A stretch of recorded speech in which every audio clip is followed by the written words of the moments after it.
آپ کو ایک بہت ہی ایمان افروز میں نے واقعہ سنانا ہے، اور یہ واقعہ نبی پاک علیہ الصلوۃ والسلام کے مبارک دور کا ہے۔ پیارے آقا علیہ الصلوۃ والسلام کے دور میں ایسا کیا واقعہ ہوا کہ پیارے آقا علیہ الصلوۃ والسلام ایک بار اپنے صحابہ کرام علیہ رضوان کے ساتھ کہیں تشریف لے جا رہے تھے۔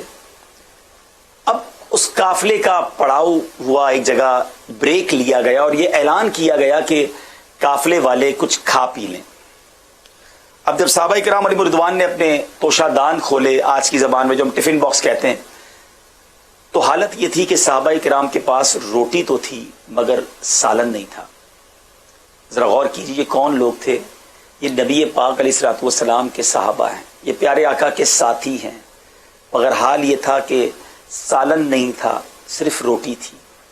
ہم میں سے بہت سے ایسے لوگ ہیں جن کے گھروں میں کئی کئی دن کا راشن ہوتا ہے، مگر پھر بھی زبان پر شکوہ ہوتا ہے، کبھی تھوڑی سی تنگی ہو جائے تو شکایت ہوتی ہے۔ آج کل ڈیفیکلٹ ڈیز ہیں، ان حالات میں شکر اور صبر کی بجائے شکوے اور شکایات ہیں۔ یاد رہے صحابہ کرام تو نبی پاک کے ساتھی ہیں، اور اس آقا علیہ الصلوۃ والسلام کے ساتھی ہیں جن کو اللہ تبارک و تعالیٰ نے اپنے خزانوں کا مالک بنایا ہے۔ نبی پاک خود فرماتے کہ میں چاہوں تو یہ پہاڑ سونے اور چاندی کے بن کر میرے ساتھ چلیں، مگر پھر بھی صحابہ کرام علیہ رضوان کا صبر دیکھیں۔ اب کیا ہوا؟ صبر کرنے والوں کو انعامات بھی تو ملتے ہیں نا۔ ایک شہد کی مکھی، روایت کے الفاظ ہیں، نبی پاک علیہ الصلوۃ والسلام کے مبارک کانوں کے پاس بھن بھنانے لگی۔ آپ نے دیکھا ہوگا ناظرین، نارمل مکھی کانوں کے قریب سے گزر جائے تو کوئی اتنی زیادہ آواز نہیں ہوتی، لیکن اگر شہد کی مکھی آئے تو اس کی ایک الگ سے آواز ہوتی ہے، ایک الگ ہی اس کی ساؤنڈ ہوتی ہے۔ صحابی رسول نے نبی پاک سے بڑا کمال کا کوشچن کیا کہ حضور یہ مکھی آپ سے کیا کہہ رہی ہے؟ اٹ مینس صحابہ کا بھی عقیدہ تھا کہ نبی پاک سب جانوروں کی، چرند پرند سب کی بولیاں جانتے ہیں۔ پیارے آقا علیہ الصلوۃ والسلام نے جو ارشاد فرمایا اس کا مضمون ہے کہ یہ مکھی مجھ سے عرض کر رہی ہے کہ حضور ہم شہد کی مکھیوں میں یہ بے چینی پائی جا رہی ہے کہ آپ کے صحابہ کے پاس روٹی ہے مگر سالن نہیں ہے۔ حضور ہم نے قریب ہی ایک شہد کا چھتا بنایا ہوا ہے، ہم مکھیاں تو اسے اٹھا کر نہیں لا سکتی، آپ کسی صحابی کو ہمارے ساتھ بھیج دیں تاکہ وہ شہد کا چھتا آ جائے اور اس سے شہد نکال کر آپ کے صحابہ روٹی کے ساتھ شہد کو کھا لیں۔ نبی پاک نے مولا علی کرم اللہ تعالی وجہ الکریم سے فرمایا کہ اے علی جاؤ۔ مولا علی جاتے ہیں، وہ شہد کا چھتا لاتے ہیں۔ اب صحابہ کرام جو تھوڑی دیر پہلے فقط روٹی تھی، ان کے پاس سالن نہیں تھا، اب صاف لذیذ میٹھا صحت والا برکت والا شہد کھانے لگ گئے۔ وہی مکھی یا کوئی اور مکھی بھنبھنانے لگی۔ صحابی رسول نے عرض کیا حضور اب کیا کہہ رہی ہے؟ نبی پاک نے ارشاد فرمایا جس کا مضمون ہے کہ میں نے اس سے ایک سوال کیا ہے کہ یہ تو بتاؤ شہد بناتی کیسے ہو؟ اس مکھی نے کہا حضور ہم جنگلوں اور بیابانوں میں جاتی ہیں اور پھولوں کا رس چوس کر اس سے شہد بناتی ہیں۔ سرور کائنات علیہ الصلوۃ والسلام نے بڑا کمال کا کوشچن کیا کہ یہ تو بتاؤ شہد کا رنگ، پھولوں کا رس تو کڑوا پھیکا کسیلا بھی ہوتا ہے۔ ناظرین آپ کو بھی پریکٹس ہوئی ہوگی، کبھی آپ نے گلاب کی پتی کو کھایا ہوگا، وہ تو بندہ کھا سکتا ہے، مگر موتیا، چمبیلی یہ پھول نہیں کھائے جاتے، یہ اگر منہ میں چلے بھی جائے تو منہ کڑوا ہو جاتا ہے۔ لیکن شہد تو ایسا میٹھا کہ نام لو تو منہ میٹھا ہو جاتا ہے، مبالغہ کریں تو نبی پاک نے یہی کوشچن کیا کہ پھولوں کا رس تو کڑوا پھیکا بھی ہوتا ہے، یہ ایسا میٹھا کیسے ہو جاتا ہے؟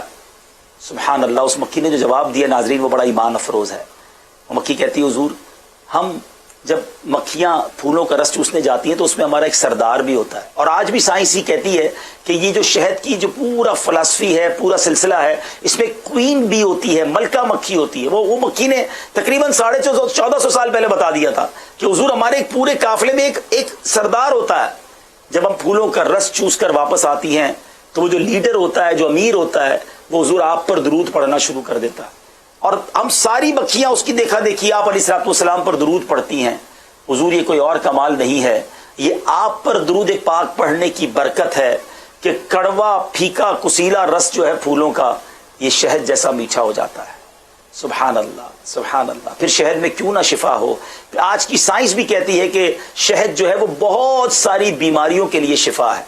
جو چیز درود پاک کی برکت سے میٹھی بنتی ہو اس میں کیوں نہ شفا ہو؟ علماء نے اس واقعے کے تحت بڑے پیارے پیارے مدنی پھول دیے۔ ایک بڑا پیارا مدنی پھول یہ تھا، ایک زبردست پوائنٹ یہ تھا کہ جب درود پاک کی برکت سے کڑوا پھولوں کا رس میٹھا ہو سکتا ہے تو جس بندے کی زندگی میں گناہوں کی کڑواہٹ ہو، بدعمالیوں کی پھیکاوٹ ہو، اور وہ چاہتا ہے کہ زندگی میں نیکیوں کی مٹھاس آ جائے، تو وہ درود پاک اپنی زندگی میں شامل کر لے، کثرت سے درود پاک پڑھتا رہے، اللہ کریم اس کی زندگی میں نیکیوں کی مٹھاس عطا فرما دے گا۔